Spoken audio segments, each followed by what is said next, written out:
បងប្អូនឥឡូវនេះបាទកីឡាករលើចន្ទ្រា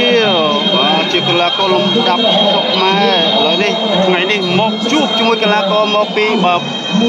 ប្រទេសបារាំងខ្ពស់ណាស់កីឡាករបារាំងនេះបងប្អូន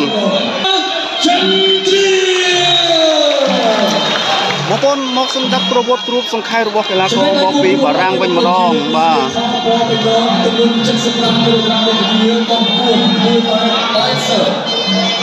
បទពិសោធន៍របស់ចំនួន28ដងឈ្នះ20ដងចាញ់7ដងស្រាម្ដងនិងធ្លាប់ទៅឡើងទីរបស់ខ្លួនឲ្យសម្រាប់ចំនួន5ដង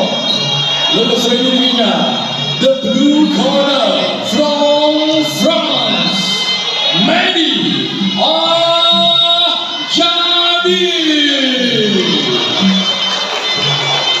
ចន្ទ្រាថ្ងៃនេះបាទប៉ះគីឡូធ្ងន់ហើយខ្ពស់ណាស់បងប្អូនបាទកីឡាករមកពីបារាំងយ៉ាងណាយ៉ាងណីបងប្អូនតាមដាននៅពេលបន្តិចទៀតនេះទាំងអស់គ្នាតើលើចន្ទ្រាអាចផ្ដួលកីឡាករបារាំងបានដែរទេឬកីឡាករបារាំងជាអ្នកផ្ដួលចន្ទ្រាលើតាមដានបងប្អូនបងប្អូនឥឡូវនេះបន្តិចទៀតយើងដឹងហើយកម្ពុជាបារាំងទឹកទី1ឡោកគួនមិនចាំយូរទេទឹកទី1បានមកដល់ហើយបងប្អូនបាទអាចទស្សទាយថាគូនេះចប់ទឹកឬមិនចប់ទឹកបាទឥឡូវនេះកំពុងតែស្ទាបស្ទង់គ្នាក្នុងការប្រកួតក្នុងទឹកទី1នេះតាមដានបន្តសម្រាប់អ្នកទាំងពីរលើចន្ទ្រាមង្គលក្រហមរីឯមកគេគឺមកពីបារាំង